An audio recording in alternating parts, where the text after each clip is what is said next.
हम लोग यह सुनते हैं कि भगवान ने अपने नाम में अनंत शक्ति डाल रखी है। ठीक है, तो जो व्यक्ति अनंत शक्ति से युक्त है उससे आप कुछ भी मांग सकते हैं। यस, ठीक है। तो अब ये हम प्रार्थना यहाँ पे कर रहे हैं कि हे गौर निताय भगवान, आपकी दया से इस जगत के सभी जीव आपकी भक्ति करके आपके पास चले गए हैं और फिर हम हरे कृष्ण मंत्र बोल रहे हैं। तो हरे कृष्ण मंत्र में कितनी शक्ति, एक एक नाम में अनंत शक्ति है। तो आप तो 16 माला जप कर रहे हैं, तो इसलिए यह संदेह होना ही नहीं चाहिए कि भगवान का नाम हमारी इच्छा पूर्ण नहीं कर सकता। अच्छा, दूसरी बात, भगवान हमारी इच्छा पूर्ण तब ना करें जब वह उनकी इच्छा के अनुकूल ना हो। भगवान तो स्वयं ही चाहते हैं कि ये व्हाट इज दैट, पृथ्वी ते आज या तो नगर आदि ग्राम सर्वत्र प्रचार हो मोर नाम। तो वो भी कोई दिक्कत नहीं, मतलब उधर से भी कोई दिक्कत नहीं है और देने वाले को कोई दिक्कत नहीं है, देने वाले का सामर्थ्य है और हम मांग भी वही रहे हैं, तो फिर दिक्कत क्या है। अग्रीड। जैसे हमारे घर में आज साथ बना हुआ रोजी बनता है, तो देने वाले को देने में अच्छा लग रहा है, खाने वाले को खाने में अच्छा लग रहा है, तो तुम डाल डाल हम पात पात, है ना। एक बात क्लियर। अब कहेंगे कि हम यहाँ एक मंत्र बोल रहे हैं, उसका प्रभाव पूरे विश्व पे कैसे हो सकता है। तो श्रीमद् भागवत आप सब लोग पढ़ते हैं, तो उसमें लिखा है, बिल्कुल स्पष्ट लिखा हुआ है कि ब्रह्मास्त्र एक मंत्र के द्वारा आवाहन किया जाता है। ऐसा नहीं है कि वो आप जैसे समझिए, इसको भी ब्रह्मास्त्र बनाया जा सकता है। ये लिया जाएगा, ब्रह्मास्त्र को बोला जाएगा और फेंक दिया जाएगा, तो ब्रह्मास्त्र की तरह काम करेगा। समझे, ये सिस्टम है इसका। ऐसा नहीं है कि ब्रह्मास्त्र मान लो कि बहुत बड़ी मोटी मिसाइल होगी और वो कार्य करेगी। और ब्रह्मास्त्र एक व्यक्ति पे भी चल सकता है, 5 पे भी चल सकता है और पूरे ब्रह्मांड पे भी चल सकता है। ये आपको पता होना चाहिए। अश्वत्थामा ने अपने को बचाने के लिए पहले ब्रह्मास्त्र फेंका था और वो पूरे पूरे लोगों को तापित कर रहा था। तो उसको फिर अर्जुन रोके, अपना ब्रह्मास्त्र ला के उसको रोके और फिर दोनों को खींच लिए। ये आप लोग पता होगा, प्रथम स्कंद में पढ़ा चुका हूं। तो दो लोग जो कि सामान्य मनुष्य जैसे लग रहे हैं, उनके पास उस मंत्र की शक्ति से ऐसी शक्ति है कि पूरे ब्रह्मांड को इन्फ्लुएंस कर सकते हैं। ये बात तो हम शास्त्र से कह रहे हैं, इज इट नॉट। अब और यही उसके बाद हम जानते हैं कि 5 बच्चों को भी, सॉरी 5 पांडवों को मारने के लिए भी इसने किया था, क्या नाम है अपने, अश्वत्थामा ने। और फिर एक अपने, क्या नाम है उनका, परीक्षित महाराज को मारने के लिए किया था। यानी माँ के गर्भ में जो बच्चा है उसको भी प्रभावित कर सकता है, पांडव को भी कर सकता है और पूरे ब्रह्मांड को भी कर सकता है, डिपेंडिंग कि हमारी इंटेंशन क्या है। उसी प्रकार से हरे कृष्ण मंत्र का उच्चारण करके हम ये भी इच्छा कर सकते हैं कि हमारी पत्नी भक्त बन जाए या हमारा भाई भक्त बन जाए। और आप ये भी इच्छा कर सकते हैं कि पूरा ब्रह्मांड भक्त बन जाए और उसका वही प्रभाव होगा। अब हम सोचेंगे, अच्छा आपने को क्या मिलेगा। पहली बात, पूरे ब्रह्मांड में आप हैं, ब्रह्मांड के है ना, भारत नहीं ना, वैकुंठ से तो नहीं कटे। दूसरा, आपका हृदय उदार हो जाएगा। तीसरा, आप 2 काम करेंगे। देखिए, भगवान के नाम में 2 सेवाएं, एक है चैंटिंग हरे कृष्णा और दूसरा है स्प्रेडिंग हरे कृष्णा। तो यानी कि अब कोई व्यक्ति है, मान ली गृहिणी है, तो भले ही बहुत जगह जा नहीं सकती है, लेकिन अब ये प्रार्थना तो कर ही सकते हैं ना। ब्रह्मास्त्र तो घर से चलाया जा सकता है कि नहीं। और ब्रह्मास्त्र से भी श्रेष्ठ है नारायण अस्त्र, ये हरे कृष्ण मंत्र। मैं आपको भावुकता में नहीं कह रहा, मैं आपको शास्त्र से प्रमाण देकर कर रहा हूं ताकि आप इस बात पे विश्वास रखें। और अगर मैं आपसे ये कहूं कि आप ब्रह्मांड के या पृथ्वी के लिए प्रार्थना करिए, तो मुश्किल होता है, मेरे लिए मुश्किल होता है। सब लोग भगवान के भक्त बन जाए, याद ही नहीं आता। लेकिन आप ये बोल के देखिए, हे गौर निताय भगवान, आपकी दया से इस जगत के सभी जीव आपकी भक्ति करके आपके पास चले गए हैं। And it is very easy, is very easy. और एक ही बात जब हम बार बार बोलते हैं तो उसका प्रभाव बहुत ज्यादा होता है। घरों में आपने देखा होगा, पति अपनी पत्नी से झगड़ा करता है तो बोलता है, अरे तुम एक ही बात बार बार बोलती, ये लेके आओ, ये लेके ले जाकर तो आप देख रहे हैं एक ही बात बार बार वो बोलती रहती है, तो वो चिढ़ जाता है ना। करते हैं ऐसे, प्रभु जी लोग जानते होंगे, ऐसा करते हैं, मतलब लोग करते हैं, जगत में लोग करते हैं, एक ही बात बार बार बोलते हैं, वांट इट। बच्चे भी इसे कहते हैं नैगिंग, इंग्लिश में नेगेटिव होता है, नेगेटिंग, सॉरी नैगिंग। ये चाहिए, ये चाहिए, ये चाहिए, ये चाहिए। और यहाँ तो नैगिंग है भी नहीं, भगवान इस प्रकार की प्रार्थना से प्रसन्न होते हैं। अब कितना प्रसन्न होते हैं जरा विचार कीजिए। वसुदेव दत्त नाम के भक्त हैं, वो प्रहलाद महाराज के अवतार हैं, और वह महाप्रभु से कहते हैं कि महाप्रभु, इस ब्रह्मांड में जितने भी जीव हैं उनके दुख को देख करके मैं बहुत दुखी हूं।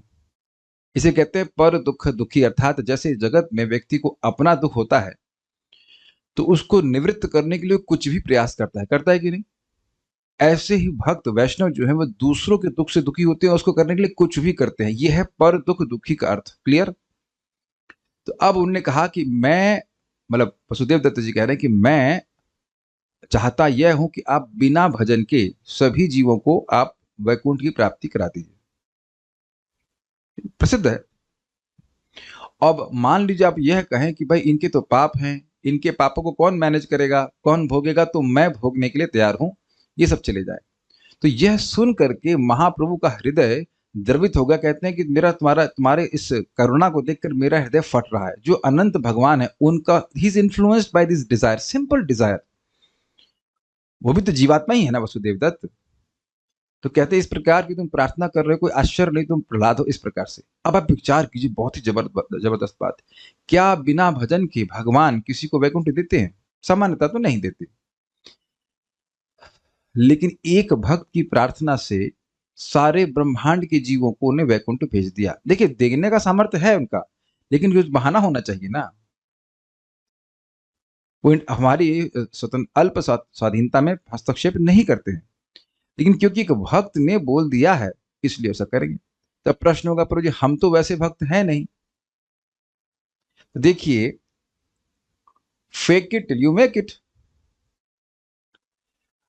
महाप्रभु, अच्छा ये बताइए कि हम कुछ बात बोलते रहते तो इच्छा आने लगती है कि नहीं आने लगती?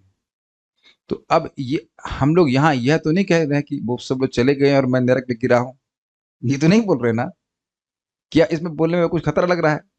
आप भगवान सबको वैकुंठ भेज दीजिए, ये बोलने में खतरा तो नहीं है ना किसी को? हमको नरक में डाल दीजिए, ये हमारा बोलने का सामर्थ्य नहीं। और महाप्रभु ने क्या अद्भुत बात कही, कृष्ण नाही असमर्थ। बड़ा सुंदर बात है कि कृष्ण असमर्थ नहीं है कि सभी जीवों को, एक ब्रह्मांड के सभी जीवों को वैकुंठ में डालने भेजने के लिए तुमको नरक उनको भेजना पड़ेगा। वो कर्म के अधीन थोड़ा है। उनके पास तो जैसे आपके पास सरसों का, समझ गए आप, सरसों के बीज हैं, किसी डब्बे में रखेंगे या नहीं, अगर समझ में आ रहा है तो आप किचन में जाकर के देख लेना कि सरसों के बीज किसी डब्बे में रखें, उसमें से एक सरसों का बीज गिर जाए तो आप क्या सर पकड़ेंगे, अरे भाई बड़ा नुकसान हो गया ना, ध्यान भी नहीं देंगे। उसी प्रकार से अनंत अनंत ब्रह्मांड, उसमें एक ब्रह्मांड एक सरसों के बीज के बराबर में, कहाँ भगवान के सर पे है वो, संकर्षण भगवान को याद भी नहीं रहता है कि नहीं?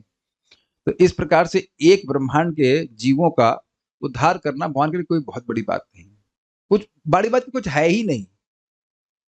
तो इसलिए यह हमारी तरफ से बड़ा एक लगेगा कि बड़ा मुश्किल कार्य है, हाँ, लेकिन हमारे लिए प्रार्थना करना मुश्किल नहीं है और भगवान के लिए उद्धार करना मुश्किल नहीं है। लेकिन इससे आप भगवान को अतिशय प्रिय हो जाएंगे। ठीक है? तो अब इस संकीर्तन के पहले हम एक बार बोलेंगे और फिर हम संकीर्तन करेंगे। और इससे एक और इंटरेस्टिंग बात है, इससे आप यह भी सूचित करना है कि भगवान के नाम, मुझे विश्वास है कि आप में असीमित शक्ति है। और इससे एक और अमेजिंग बात है, परम पूज्य राधानाथ महाराज बड़ा सुंदर कहते हैं कि देखिए, व्यक्ति यह सोचता रहे कि मैं माया में हूं, मैं माया में हूं, उससे अच्छा वह यह सोचे कि मैं दूसरों को माया से कैसे मुक्त करूंगा और इसके द्वारा वह माया से मुक्त हो गया। Got it? इजी, इजी ना? और गृहस्थ भक्त लोग सोचते ही होंगे हमारे पास कहाँ है पूरे विश्व में जाके प्रचार करने का मौका। अग्रीड? मनोरमा सुद माता जी, अब आप कहेंगे अब मैं कैसे जाके पूरे विश्व में प्रचार करूंगी? स्वाभाविक सी बात है। तो ऐसे करेंगे आप, हम सभी भक्त इसको बोलेंगे and then will have we say Jai Shri Krishna Chaitanya and then sankirtan. Okay? और निवेदन है कि आप इसी प्रकार से हो सके तो, प्रार्थना बड़ी सिंपल है, लिख लीजिएगा, जब माला करें तो एक बार इसको बोल दें और उसके बाद फिर आप इस प्रकार से जब कीजिए। कोई दिक्कत तो नहीं है? अरे देख लेते कितना समय लगता है। ओके। हे गौर निताई भगवान, आपकी दया से इस जगत के सभी जीव आपकी भक्ति करके आपके पास चले गए। बस उसके बाद जय श्री कृष्ण चैतन्य प्रभु नित्यानंदा, हरे कृष्ण कृष्ण कृष्ण हरे निर्जपा। तो निवेदन है कि इस प्रकार की करिए और देखिएगा कितना हृदय आपका एक्सपैंड करता है। नहीं तो हम जब करते समय यही सोचते रहते हैं मेरा हृदय कब शुद्ध होगा। हृदय शुद्ध हो गया है तभी तो ऐसी इच्छाएं आने लगी। और इस प्रकार की इच्छा पता है किसकी आती है? उत्तम अधिकारी की। वो कोई भेदभाव नहीं करता, सभी पर कृपा करना चाहता है, सभी पर, जैसे प्रहलाद महाराज कर रहे थे। तो हम ये सोचते रहेंगे, सोच सकते हैं कि हम उत्तम अधिकारी कभी नहीं बनेंगे और आप एक क्षण में उत्तम अधिकारी वाली प्रार्थना करने लग गए हैं। इजी है ना, अनबिलीवेबल है ना। तो मैंने भगवान राधा श्याम सुंदर का धन्यवाद दिया कि आपने मुझे ये गार्लैंड दी है ना, ये गार्लैंड, प्रेयर इज गार्लैंड, जो मैं हमेशा अपने कंठ में धारण कर सकता हूँ।